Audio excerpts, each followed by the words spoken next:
Eu estou ouvindo o compartilhado do irmão Romeu e assim, que bênção, né? Não sei os irmãos, o Domingos tem que colocar lá, talvez, acho que já ouviu também todos, eu estou no último lá, o sexto, e a gente fica maravilhado o quanto o Senhor tem para falar e o quanto o Senhor tem falado aos nossos corações, né? E algumas características ali me deixou assim, bem feliz da forma, né, como o Senhor fala, porque o irmão usou os mesmos textos. E aí, nesses mesmos textos, ele trouxe uma visão renovada do Senhor, é impressionante. E isso me animou até a falar de mesmos textos que já falamos, na expectativa que o Senhor possa trazer uma palavra viva e de alguma forma testificar, solidificar os princípios, mas um falar novo do Senhor. Paulo, acho que falou para os Tessalonicenses, eu não me canso de falar as mesmas coisas, né? Porque ele entende que o Espírito Santo ele tem a capacidade de trazer novidades, mesmo naquilo que a gente acha que a gente já sabe. Você já contei uma experiência para os irmãos, teve uma conferência lá em São Lourenço uma vez que ia falar sobre a expiação. E como a gente partiu o pão todo final de semana, e todo final de semana tinha uma palavra a respeito da morte do Senhor Jesus, da expiação, eu pensei comigo assim, essa conferência eu não sei se eu vou, né? A gente já conhece muito sobre esse assunto, só que infantilidade, né? Mas aí eu fui na conferência e o senhor tinha novidades para falar. E como o senhor falou, graças a Deus por ter ido. E é infantilidade pensar que sabemos alguma coisa. Na verdade, o Senhor sempre nos surpreende, e isso é maravilhoso. E a gente pode descansar, né, no Senhor. Né? Então, eu fiquei muito feliz de ver o irmão Romeu tocando em textos muito conhecidos, os irmãos devem ter observado, muito conhecidos, e que ele já ministrou sobre esses textos, mas o Senhor trouxe uma novidade. E essa é a palavra de Deus, né, que é viva, né? Graças a Deus por isso. Então, alguns temas a gente pode voltar neles. Eu tive mais a liberdade de voltar para estar recordando com os irmãos algumas coisas. E para mim hoje, recordar o que eu queria comentar com os irmãos trouxe ânimo e trouxe exortação para a minha vida. E a minha oração para o Senhor é que eu seja o primeiro a conceber o que Ele quer falar aos nossos corações. Amém? Eu queria começar, irmãos, pedir aos irmãos para abrirem em 2 Samuel, no capítulo 1. 2 Samuel, capítulo 1. Eu vou ler do versículo 1 até o 16, tá bom? Então, 2 Samuel 1. Depois da morte de Saul, voltando Davi da derrota dos amalequitas, e estando já 2 dias em Ziclag, sucedeu ao 3º dia aparecer do arraial de Saul um homem com as vestes rotas e terra sobre a cabeça. Em chegando ele a Davi, inclinou-se e lançou-se em terra. Perguntou-lhe Davi: de onde vens? Ele respondeu: fugi do arraial de Israel. Observa isso, tá, irmãos? Ele estava no arraial de Israel. Tá? Disse-lhe Davi: como foi lá isso? Conta-me. Ele lhe respondeu: o povo fugiu da batalha e muitos caíram e morreram, bem como Saul e Jonatas, seu filho. Disse Davi ao moço que lhe dava as novas: como sabes tu que Saul e Jonatas, seu filho, são mortos?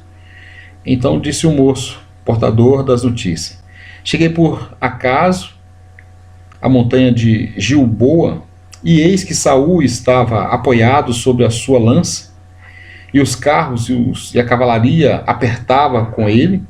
Olhando ele para trás, viu-me e chamou. Eu disse: eis-me aqui. Ele me perguntou: quem és tu? Eu respondi: sou amalequita. Guarde isso também, tá, irmãos? Sou amalequita. Então me disse: arremete sobre mim e mata-me, pois me sinto vencido de cãibra, mas o tino se acha ainda todo em mim.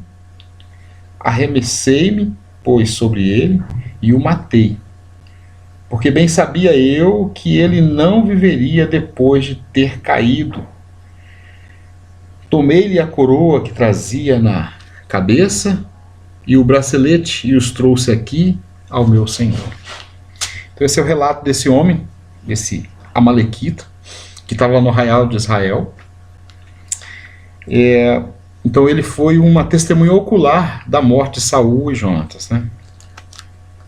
No final de 1 Samuel é relatado a morte de Saul, é relatado que ele estava então encurralado, e os flecheiros então o viram, e o Saul temeu muito essa situação, porque ele estava ali apertado com a situação. E ele falou então para o escudeiro dele, venha sobre mim e me mate, porque eu não quero ser entregue na mão desses filisteus, esses circuncisos aí, porque senão eles vão me pegar e, né, imagina, o meu sofrimento vai ser muito maior, vai ser zombaria de mim ainda. E aí o escudeiro falou assim, não, ele temeu muito, não fez aquilo, então ele se lançou sobre a arma dele. E aí termina então 1 Samuel declarando a morte dele, a morte do filho, o filho já tinha morrido, então ele como se tivesse suicidado. Mas aí chega então no início de Samuel, a gente então tem o relato mais preciso desse moço que chega levando a notícia lá para Davi. Então o que ele conta é que ele chega e realmente então Saul foi lá, se arremetou em cima da espada, da lança dele, e ele estava lá agonizando. Imagina as dores que esse homem estava sentindo, porque ele fala que está cheio de câimbras, e ele fala que o tino ainda está nele, ou seja, está plena consciência do que está acontecendo, agonizando. O Senhor não deixou ele morrer ali daquela forma, daquele jeito. A morte dele precisava ser de um jeito mais especial ainda, porque tem uma história a se contar, tem uma lição a nos dar, e tudo que foi escrito para o nosso proveito foi escrito. E o Senhor usou a história de homens para revelar algo precioso para as nossas vidas no dia de hoje. Então está ali um amalequita, naquele último momento de vida de Saul, providencialmente está ali um amalequita, filho de amalequita, no meio do arraial de Israel, ou seja, dentro do convívio de Israel. Está aquele homem lá, aparecendo no final, incrível isso, né? E aí a única saída para Saul é pedir para esse homem vir e matar ele, porque já não estava aguentando mais, de dores, câimbras e plena consciência do que estava acontecendo. E esse moço, pensando que estava ajudando ele, executou, né? E de certa forma ajudou ele naquele sofrimento, né? E esse moço, Davi, vai pegar ele. Vamos ler o finalzinho aqui, só para ficar a história toda, e depois eu entro naquilo que eu quero falar com os irmãos. Então, apanhou Davi as suas próprias... Eu li até o 10, isso. Então 11 agora. 1 Samuel 1, 11. Então apanhou Davi as suas próprias vestes e as rasgou. E assim fizeram todos os homens que estavam com ele. Plantearam, choraram e jejuaram até a tarde por Saul e por Jonatas, seu filho, e pelo povo do Senhor e pela casa de Israel, porque tinha caído a espada. Então perguntou Davi ao moço, portador das notícias: de onde és tu? Ele respondeu: sou filho de um homem estrangeiro, amalequita. Olha só. Davi lhe disse: como não temeste estender a mão para matar o ungido do Senhor? Essa pergunta mostra muito o coração de Davi, porque nesse momento aqui nós vamos encontrar Davi saindo de uma situação. O Saul tentou matar Davi várias vezes, né? Desde aquela situação lá que ele com espírito perturbador, ele jogou a lança, Davi teve que sair fora. Então, depois que o objetivo de Saul era matar Davi, então ele percorreu todos os caminhos atrás de Davi. E teve duas situações em especiais que Davi teve Saul na mão. Uma é aquela que ele entrou para se aliviar, né, naquela caverna, né? E estava Davi lá, escondido. Davi poderia ter matado. Os próprios homens que estavam com Davi falaram assim: Deus entregou ele nas tuas mãos. Jesus até a palavra de Deus para falar, né? Para confirmar aquilo que as pessoas estão pensando. Foi Deus, porque não é possível, é evidente. As circunstâncias estão mostrando isso. Olha, está aí, na sua frente. Ele veio para te matar, mas está aí na sua frente pronto para morrer. Então Davi foi lá e cortou só a beiradinha. E é muito interessante que isso, ele cortou a beiradinha da orla, da roupa, e o coração dele sentiu mal. Eu até tive que colocar isso no meu status, porque nós tratamos com os irmãos, né? Falamos de qualquer jeito com os nossos familiares. Muitas vezes a gente nem nota que a gente machuca os outros com as nossas palavras, né? E Davi, diante daquele que era inimigo, que queria o mal dele, ele cortar só a ordem, ele sentiu mal. O espírito dele se apertou dentro dele. Ele sentiu que ele estava pecando contra Deus só com aquele ato. Mas com aquilo ele mostrou para Saul, Saul, olha aqui, ó, tá vendo? Tá na minha mão, sua vida teve na minha mão, rapaz, por que você está atrás de mim? Então Saul, naquele momento, eu reconheço que a minha vida foi preciosa aos seus olhos, não vou perseguir você mais, tal. Mas passa um tempinho, Saul vai atrás de matar Davi de novo. O foco dele era matar Davi. E ali, depois da situação da roupa, ele falou assim, ó, certamente o reino de Israel será um reino perpétuo nas tuas mãos, você prosperará. E Saul percebeu isso, mas ficou sabendo que Davi estava em tal lugar, ele foi de novo para aquele lugar, ele teve que fugir de lá. E aí, mais uma vez, então, teve aquela situação que Saul estava em pleno sono e eles estavam acampados, Davi ficou sabendo e foi de noite lá, pegou, acho que a lança dele e a botija de água, se não me engano. Então ele teve a oportunidade de matá-lo novamente. E os companheiros de Davi falaram assim, ó, o Senhor entregou nas tuas mãos. Olha só como é que está. Basta você me permitir lá, basta um ato meu só, não precisa de dois. Mato ele. E Davi falou assim, não, longe de mim, que eu posso tocar no ungido do Senhor. É impressionante esse coração de Davi. Como ele tem uma visão clara dos conceitos e dos princípios que não são quebrados. Embora ele que era ungido, né, nós sabemos que a unção já estava em cima dele, não de Saul, os princípios estabelecidos por Deus, ele honrava. Não tem outra palavra, não tem nada que mas é por isso, é por causa do meu vizinho, também mudou a situação, não tem nada, os princípios ele seguia um coração reto diante do Senhor. E aí ele de longe falou, meu amado rei, fala desse jeito, aqui, tá vendo, isso aqui não é seu, rapaz. Por que você está dando ouvido para esse povo aí? Ele está querendo me matar. E mais uma vez, Saul falou assim, puxa vida, você teve minha vida como preciosa nas tuas mãos, você não me matou.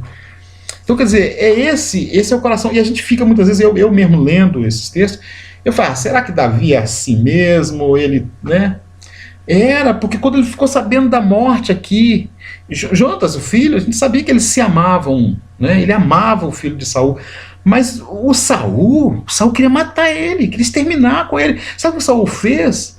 A mulher que era de Davi, porque ele ficou com raiva de Davi, deu a mulher de Davi para outra, que era filha dele. O homem só queria o mal de Davi.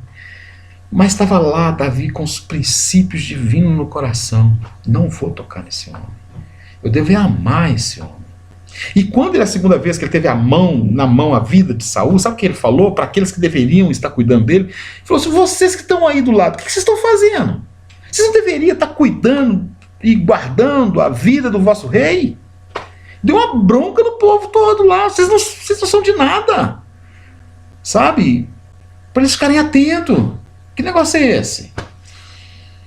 Né? Então, você vê o quanto ele respeitava, o quanto ele tinha um coração adequado, sabe, irmãos? E quanto a gente precisa desse coração.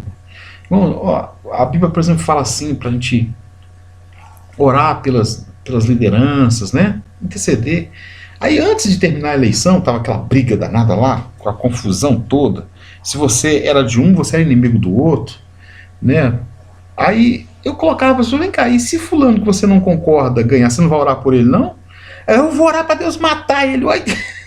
Então muda os princípios. A palavra de Deus mudou porque aquela pessoa que ele não gosta ganhou. Não muda. O Senhor falou que é para orar por aqueles que estão nas lideranças, os reis. Deve orar. Por mais que você concorde ou não, não importa. Você tem que obedecer a palavra, os princípios estabelecidos. E nós julgamos que nós podemos mudar os princípios nossos porque a gente acha que Deus errou, talvez, né? Mas não, ali tinha um Davi perseguido por um homem E ele sabia que estava perto da morte. Davi teve que fugir para os filisteus e falou: se eu continuar por aqui, ele vai me matar. Ele sabia com que ele estava lidando, ele não era enganado, ele sabia que Saul queria matá-lo, queria a morte dele. Mesmo assim, quando ele ouve a notícia, ele chora por Saul, por Jonas, por Israel. Ele chora. Você vê o cântico que ele canta depois aqui, que coisa extraordinária. E ele fala as características de Saul, qualidade de Saul, qualidade de Jonas. Nesse cântico é impressionante. Um homem segundo o coração de Deus. E aí ele chega para esse moço e fala assim: rapaz, você não teme tocar no ungido do Senhor? Ele tinha a capacidade de tocar, ele podia ter tocado, e talvez numa situação, entre aspas, aos nossos olhos, justamente, porque talvez a gente ia falar que era... como é que é o nome? Quando a pessoa se defende, né, e mata outra pessoa. Eu esqueci o nome agora, me perdoe. Mas aqui ele estava nessa situação, e esse moço aqui, sei lá o que ele estava fazendo, talvez ele estava aproveitando e pegando algumas coisas, né? Ele estava ali, ele falou que chegou por acaso naquele lugar, e achou que estava fazendo uma grande coisa. Ele já sabia da treta entre Davi, porque ele levou para Davi, ele levou informação para Davi. Ele falou assim: talvez eu vou ser honrado, né? E Davi é um homem de princípios, um coração reto. E aí esse moço morre, né? Porque tocou no ungido do Senhor, né? A gente vê Davi muito correto em relação aos princípios. Agora, a questão principal, que os irmãos já sabem, mas eu quero relembrar aos irmãos isso: por que tem esse amalequita no final? Por que apresentou? Por que a morte? Que lição que o Senhor quer mostrar para nós no dia de hoje? Né? Porque Saul podia ter morrido, né, na mão de Davi, por exemplo, mas o Senhor, nos arranjos dele, preparou um filho de um amalequita, para fazer a execução final, para talvez ensinar a gente coisas preciosas. Bom, essa história começa lá quando o povo, né, saiu do Egito, passou pelo Mar Vermelho e aí entrou no deserto, né? Depois eu vou trazer só a história, depois eu vou trazer tipologicamente algo que o Senhor possa estar relembrando a gente e falando nos nossos corações. Os irmãos podiam abrir lá em Êxodo 17? Êxodo 17, a partir do 8. Fala assim, ó: então veio Amaleque e pelejou contra Israel em Refidim.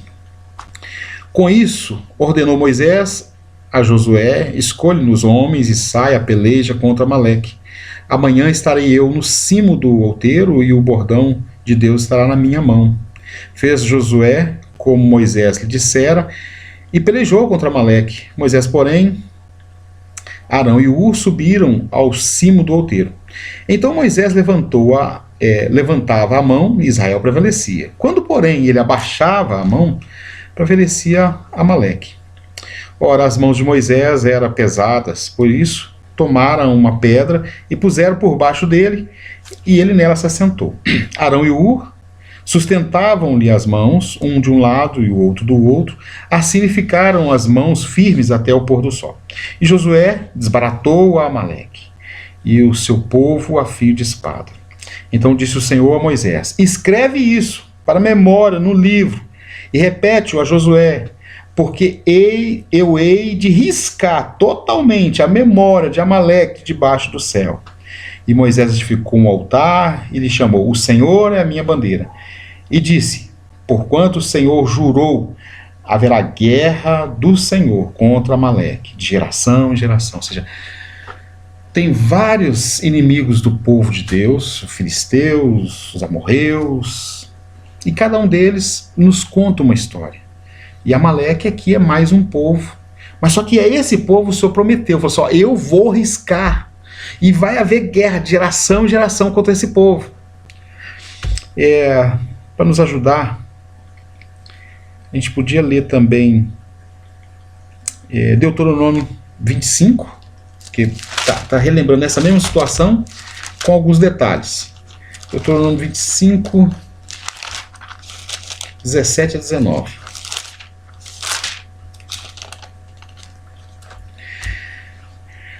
Então está aqui Moisés relembrando a situação e afirmando aquilo que Deus falou para ele, né? Lembra-te de que te fez Amaleque. Aí, ó, aqui tem alguns detalhes interessantes. Como que foi essa guerra?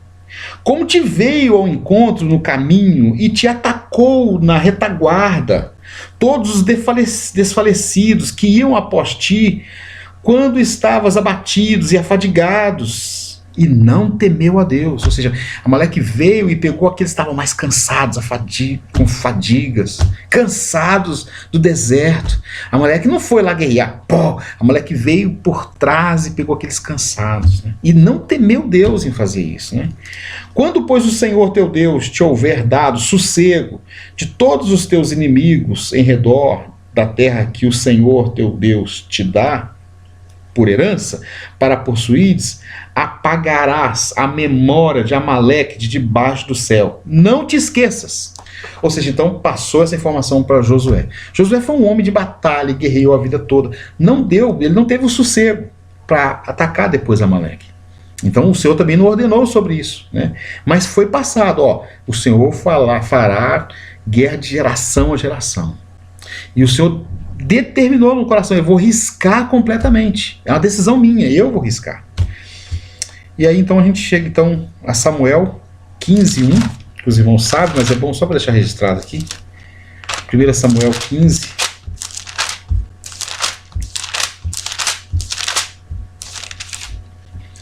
Do 1 ao 3, fala assim, disse Samuel a Saul.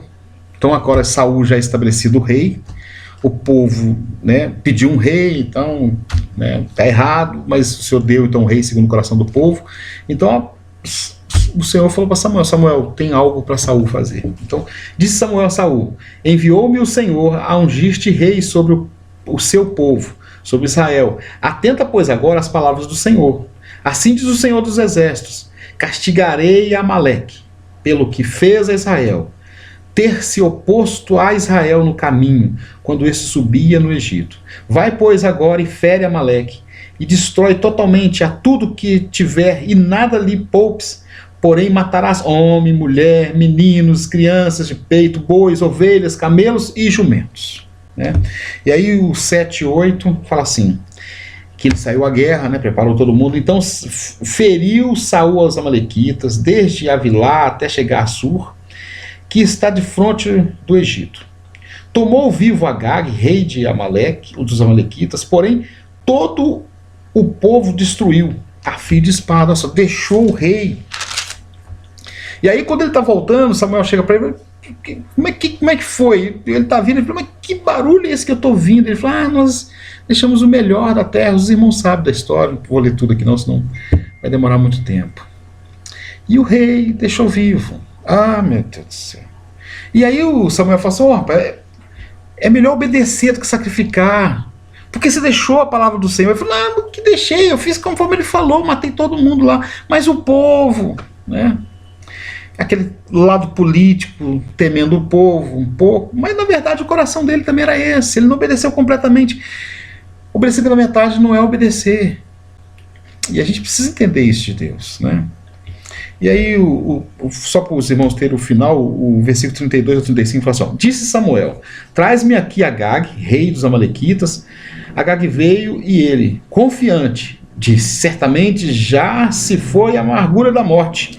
Disse, porém, Samuel, assim como a tua espada desfilhou mulheres, assim desfilhada ficará sua mãe entre as mulheres. E Samuel despedaçou Agag perante o Senhor em Gilgal. Aqui está um homem de Deus, que é reto. Nós sabemos que esse homem aqui, lá quando passou, quando termina em 15 minutos, tomara que hoje não me atrapalhe. Quando passa, não é o mesmo homem, já se passou muitos anos aqui, né? Mas aqui é uma representação, o Senhor falou só de geração em geração, eu vou trazer guerra contra os amalequitas. E aí, Saul poupa algo dos amalequitas. E é muito interessante, porque ele poupou algo, esse algo, lá no futuro, matou ele.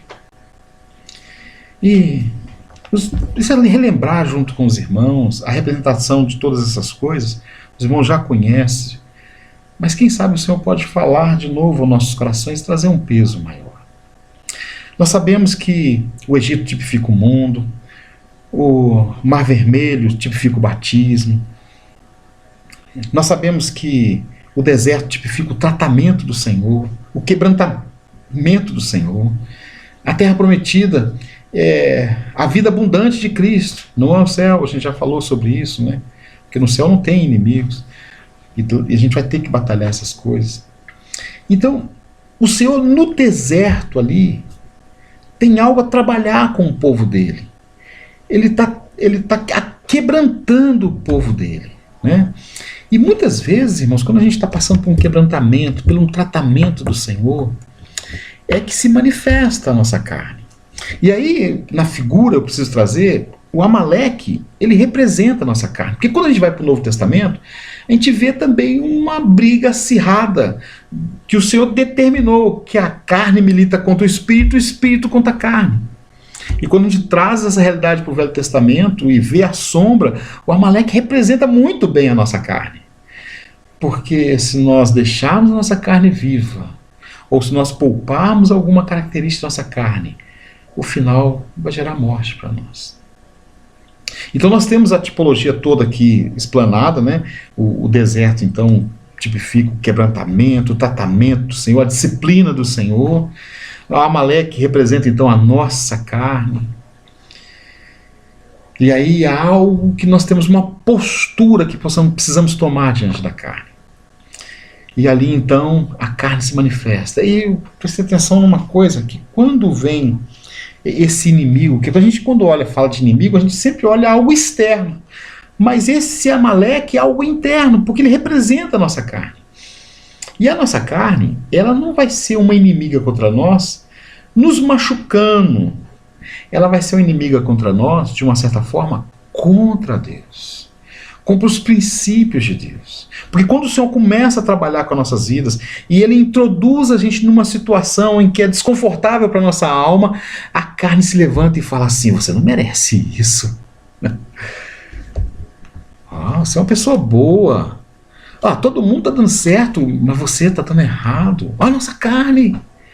Não, Deus foi injusto de deixar numa situação como essa. Que Deus, nosso Deus. Será que Ele existe mesmo? Essa é a nossa carne. É claro, é inflamada, é insuflada pelo inimigo por trás. O inimigo das nossas almas. O diabo, ele usa a nossa carne. Mas esse inimigo está dentro de nós. E ele é muito sutil. Porque ele vai chegar para a gente e falar assim, não, tem alguma coisa errada. Você tem que orar mais. Não é a mão de Deus que está pesando sobre a sua vida. Irmão, possivelmente é a mão de Deus. Porque se nós estamos passando no deserto, e o Senhor introduziu eles no deserto, é porque o Senhor então está tratando o povo dele. E o inimigo vem pelas beiradas e machucar, né? É mais ou menos assim, se a mãe está disciplinando o filho, né? Não pode fazer isso, não sei o que, não sei o que, não sei o que. Aí se alguém de fora chegar assim, isso mesmo, menino. A mãe fala assim, aqui você não mexe não, viu? É meu filho, eu que educo. Mais ou menos assim, Deus também está tratando com o povo dele. Não vem o inimigo encher a paciência, não. É o povo dele. E o inimigo então veio. E aí ele conseguiu algo. A nossa carne se levantou. E ele trabalha com a nossa carne contra nós. Então o Senhor fala assim, presta atenção, vocês têm que guerrear contra a sua carne. Você tem que ter uma atitude muito rígida e forte sobre a sua carne. E aí o Senhor falou, lembra, e quando vocês estiverem em paz, e quando estiver tudo tranquilo, é necessário que haja uma guerra e eu quero exterminar de vez a carne. Isso vai ser no futuro, né? Mas é uma postura que o Senhor requer de nós. Então, quando então, figuradamente, o povo chegou nesse estágio em que eles estão em paz, levantou-se o rei e o Senhor falou assim, então tem algo para você fazer. Amaleque, eu preciso que execute ele. Completamente, mate tudo, meninos, crianças, tudo, boi, tudo. Não pode se resistir nada. E lá vai aquele homem que representa o povo, que deveria ser o rei, que honre todas as palavras do Senhor e que obedeça por completo. Chega lá, mata quase todo mundo. E preserva o rei, talvez por luxo dele, né, para mostrar que rei, você agora é um derrotado. Vive aqui para você ver o que é um rei de verdade. Talvez orgulho, né, sei lá. Preservou o gado. A pergunta que eu faço é, será que temos preservado algo da carne. Irmãos, lembra que a carne, ela também evolui. Ela amadurece. E antes a gente fazia algumas coisas muito escrachadas, mas agora a gente conseguiu aperfeiçoar um pouco da carne e tal, né? Mas ela tem o mesmo veneno de antes. Se a gente não tomar uma postura adequada, vai nos trazer morte. Morte espiritual, morte na alma e até física. Chega nesse ponto. Porque ela é o instrumento na mão de Satanás. Para nos matar, ele veio para matar, roubar e destruir. Então, a grande questão é, temos conhecido os Amaleques dentro da gente? Tem gente que até se orgulha, né? E fala assim, eu nasci assim, eu cresci assim. Você não, o senhor quer mudar isso. Ah, não, mas você sabe, né? Eu faço esse pecadinho aqui, mas também eu faço tantas coisas boas pro Senhor, eu faço aquilo outro pro Senhor, mas o amalequinho aqui tá quietinho. Esse amalequinho vai te matar no final, irmão. A postura tem que ser muito rígida. E nós não podemos passar a mão por cima. Ah, todo mundo faz. A Amaleque até pensou que tinha esquecido, né? Aqui nesse ponto aqui do Samuel, lembra? Ah, já passou então a raiva, tô tranquilo. Nada, Samuel é um homem de Deus. E lembrou claramente, ó, você matou mães, né? Ah, sua mãe também vai ficar sem você. Matou, acabou, cara. Eu queria ler, antes de terminar, temos 8 minutos. Eu queria ter 3 versículos constatando da nossa postura em relação à carne. Primeiro está lá em Colossenses 3:5. Também versículos muito conhecidos. Mas é o que eu falei com os irmãos. Depois que eu ouvi o irmão Romeu, eu não estou me importando. Porque o Espírito Santo pode tocar nos nossos corações na leitura, nem na explicação, nem nada. Na leitura desses versos pode ser novidade. Quando eu li que aquele homem falou assim, meu nome é Amaleque. Nossa, Deus do céu. O Espírito Santo foi lá dentro novamente. Aí aqui, ó, Colossenses 3:5 fala assim, fazei, pois, morrer a vossa natureza terrena, a prostituição, impureza, a paixão lascívia, desejo maligno e a avareza, que é a idolatria. Fazei, pois, morrer. Irmão, antes fala que nós já morremos com Cristo. Os 3 falam assim, 3:3 fala assim, porque morreste, a vossa vida está oculta juntamente com Cristo. Esse fazer morrer é baseado numa realidade que já aconteceu em Cristo. Não é porque nós agora somos fortes, agora vamos lutar contra a carne e vou vencer. Assim a gente nunca vai vencer. A nossa vitória é baseada na morte e na ressurreição do Senhor Jesus. Você vai lembrar, ó, eu morri com Cristo. E você vai lembrar para o Amaleque dentro de você já morreu lá na cruz. Então, quando Cristo ressuscita, é uma nova vida. Então, por causa dessa realidade, dessa provisão em Cristo Jesus, que eu já morri, eu posso fazer morrer. Você já identificou a sua carne, os seus pecados? Você já identificou? Seja preguiça, seja lá o que for. Você viu que é pecado? Você viu lá a tua carne? Você viu Amaleque? A Bíblia está dizendo, fazei, pois, morrer. Uma atitude firme. O outro versículo é Romanos 8:13. Opa, pra cá. Romanos 8:13. Tá assim. Porque se viverdes segundo a carne, caminhais para a morte. Ó, Saul. Misericórdia, Saul. Porque se viverdes segundo a carne, caminhais para a morte, mas se pelo Espírito mortificardes os feitos do corpo, certamente vivereis. Mortificar. Mais uma vez, o Senhor está colocando sobre os nossos ombros uma responsabilidade. Ele já nos dá graça para isso, já aconteceu, mas pela fé podemos mortificar os feitos do corpo. E o último está em Gálatas 5:24. Jesus. Gálatas 5:24.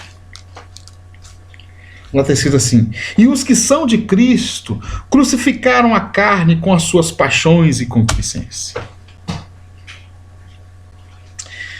Irmão, eu sei que os irmãos já ouviram. Eu estou só lembrando essa noite. Meu intuito aqui não é trazer novidade. Meu intuito aqui é que a palavra de Deus possa sondar os nossos corações. E só Ele pode sondar. Porque fora isso é acusação externa. Minha, falando de você, você falando de mim. E a gente precisa confiar que o Espírito Santo pode falar aos nossos corações, identificar o que eu tenho preservado de Amaleque. É a mesma coisa da gente ter uma cobra, cascavel, dentro de casa. Eu estou cuidando dela. Ela já aprendeu que ela não deve morder a gente. Mas eu estou cuidando. Uma hora ela vai bocar. A pessoa entra dela. Eu vou pegar um leãozinho, vai um gatinho. É pequenininho, que fofinho. E é fofinho mesmo. Vai dando comidinha. Daqui a pouco é um baita leão que não vai caber aqui na sala. E se eu não der comida para ele suficiente, ele vai caçar comida. Assim, Amaleque, a carne, não vale a pena, irmãos. Se há alguma questão que o irmão luta, sabe, coloque diante do Senhor: Senhor, eu não quero baixar guarda em relação a isso. Quero experimentar a vida que vence. A suficiência que há em ti, para que a carne preserve o lugarzinho dela lá na cruz. Porque ela foi crucificada. Estava no meu coração, é isso que o Senhor falou comigo, que eu preciso estar atento, que eu preciso observar. E aí eu estou compartilhando com os irmãos, que o Espírito Santo possa continuar essa obra em nós. Amém? Quero orar, agradecer ao Senhor. Senhor, muito obrigado pela tua palavra, que não seja só palavra, Senhor, mas que seja realidade nos nossos corações. Traz luz, Senhor. Coloca um peso de urgência no nosso viver, da necessidade de ter santos que honram o teu nome nessa noite, nesses últimos dias. Em nome do teu Filho amado Jesus Cristo. Amém. Amém, meus irmãos. Se quiser abrir o microfone aí para despedir, nós temos 2 minutos, graças a Deus.